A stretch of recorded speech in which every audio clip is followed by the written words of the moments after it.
Hello everyone. DSSB exam, जो DSSB exam ले रहा है किसका, कोर्ट अटेंडेंट का मेरा एग्ज़ाम था 29 जून, फर्स्ट शिफ्ट। तो इसका हम रिव्यू देखते हैं क्या क्या इसके अंदर आया है। आने वाली शिफ्ट में भी ये काम आएगा। तो सबसे क्या हुआ था, तो टोटल ये 100 मार्क्स का एग्ज़ाम था, 100 मार्क्स का। ठीक है, तो इसके अंदर क्या क्या आया देखो। हिंदी, पहले सेक्शन हिंदी का खुला, फिर इंग्लिश का, ठीक है, फिर जीके आई, फिर चौथा आया था मैथ्स। जो फोर्थ सेक्शन था वो मैथ्स का था। तो हिंदी में क्या क्या आया, तो देखो पहले तो आए हैं 15 क्वेश्चन, सेक्शन वाइज था।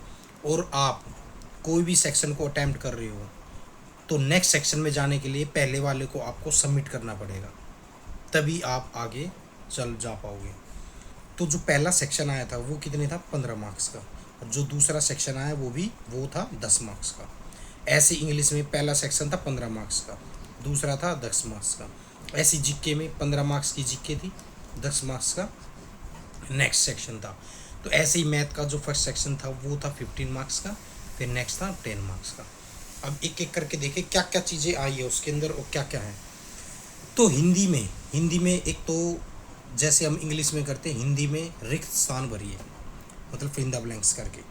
ठीक है, शुद्ध अशुद्ध, जो शुद्ध अशुद्ध सेंटेंस, एक कोई भी सेंटेंस होगा उसको 4 सेंटेंस होंगे, उसमें से हमें शुद्ध को देखना था कि कौन सा सेंटेंस ठीक है। ठीक है, और किसी में अशुद्ध पूछ लिया।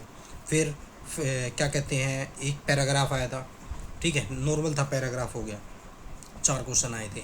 ठीक है, एक क्वेश्चन तत्सम तद्भव से था और संधि इसमें आई नहीं थी, तत्सम तद्भव से आया था। पर्यायवाची आए थे, विलोम शब्द आए थे। तो ओवरऑल मीडियम था, हार्ड भी नहीं कह सकते, मीडियम था। ठीक है, मीडियम था। अब आ जाओ इंग्लिश में। इंग्लिश में एक्टिव पैसिव, एक्टिव पैसिव आए थे, नरेशन, नरेशन आए थे, fill up, fill in the blanks, ये आए थे, और पैराग्राफ आया था। ठीक है,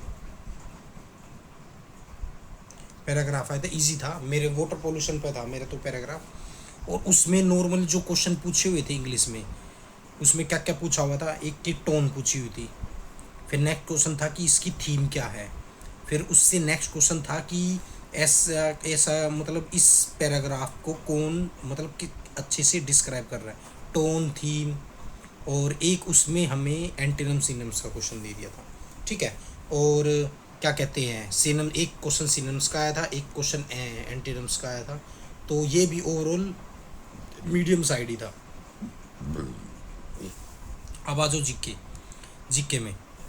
ठीक है, जीके में अब आओ, जो से मेरा तो सबसे पहला एक क्वेश्चन था साइंस का, जो कंबशन पे आया था कि आग जलाने के लिए, फायर लगाने के लिए हमें सबसे मेन गैसेस कौन सी इंपॉर्टेंट है, तो ऑक्सीजन।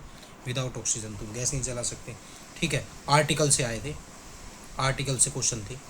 ठीक है, मेरे में 368 से था आर्टिकल, 324 से था आर्टिकल। और अमेंडमेंट पूछी गई थी, अमेंडमेंट से क्वेश्चन था। तो 44th अमेंडमेंट पूछा था कि राइट टू प्रॉपर्टी, उसमें हटा दी थी। और एक क्वेश्चन उससे था मॉडर्न हिस्ट्री से। तो मॉडर्न हिस्ट्री में था कि 1928 में जो असेंबली के अंदर बम फेंका गया था वो किसने फेंका था, तो भगत सिंह, उनके साथ एक दो और दोस्त थे इनके। तो भगत सिंह का ही नाम था, तो मेरे को सिंगल पूछा था तो मैंने उस पर टिक लगा दिया। ठीक है, जीके में और करंट अफेयर से क्वेश्चन थे, 2-3 करंट अफेयर से क्वेश्चन थे। ठीक है, और क्या कहते हैं, आर्टिकल अमेंडमेंट से कुछ ज़्यादा दिए हुए थे। ठीक है, और मॉडर्न हिस्ट्री से हो गया। और एक क्वेश्चन क्या कहते हैं, मेडिवल से था, एक क्वेश्चन मेडिवल से था। ठीक है, मतलब पॉलिटी थोड़ी ज़्यादा पूछी हुई थी, पॉलिटी से थोड़े से ज़्यादा क्वेश्चन पूछे हुए थे। तो अब आ जाओ मैथ्स का। मैथ्स में भी सिंपल। अब हमें पता है डीएसएससी में जियोमेट्री तो आती नहीं। ठीक है, तो फर्स्ट क्वेश्चन जो है हमारा एक तो जैसे पाइप एंड सिस्टम हो गया, ठीक है, दूसरा टाइम एंड वर्क हो गया, ठीक है, तीसरा और मेंसुरेशन से क्वेश्चन था, चौथा SICI, पांचवा, ठीक है, एक SI का क्वेश्चन था, एक कंपाउंड इंटरेस्ट का क्वेश्चन था, ठीक है, ट्रेन से क्वेश्चन थे, ट्रेन से क्वेश्चन था एक, और एक ट्रेन से क्वेश्चन था, हाँ, थर्ड प्रपोर्शन पूछा हुआ था, ठीक है, और क्या कहते हैं, रेशियो से था एक क्वेश्चन, रेशियो था, इनकम सेविंग का एक क्वेश्चन था, ठीक है, और तो लगभग इनसे ही एक एक दो एक सिंप्लीफिकेशन का था, बोर्ड मास का, एक बोर्ड मास का क्वेश्चन पूछा हुआ था, तो लगभग ये लगा लो इन टॉपिकों से ही पूछा हुआ था, ठीक है। और मेंसुरेशन से मैंने बता ही दिया, मेंसुरेशन में ये था कि एक स्पेयर को पिंग ला के कितने क्यूब्स बन जाएंगे, ऐसे था। मेल्टेड वाले क्वेश्चन थे तो उसमें हमारा क्या कहते हैं, वॉल्यूम सेम हो जाता है, वॉल्यूम इक्वल टू वॉल्यूम हो जाता है, ठीक है। तो लगभग ये था। तो एग्ज़ाम रिव्यू कैसा लगा तो ज़रूर बताना, ठीक है, आने वाली शिफ्ट में भी काम आएगा। और अब नेक्स्ट मंथ से क्या कहते हैं, तुम्हारे फॉरेस्ट गार्ड के भी एग्ज़ाम स्टार्ट होने वाले हैं, और क्या कहते हैं उसके असिस्टेंट सुपरिटेंडेंट के, तो उसके भी एग्ज़ाम रिव्यू में लेके आऊँगा कि कौन कौन से टॉपिक से करना है, क्योंकि DSS भी एक स्पेसिफाई उन्हीं टॉपिक्स से देती है, ठीक है। तो वीडियो कैसी लगी हो तो कमेंट करके ज़रूर बताना, हेल्पफुल लगी हो तो कमेंट करके ज़रूर बताना, ठीक है। अगली नेक्स्ट वीडियो मिलते हैं, सभी को जय हिंद, वंदे मातरम।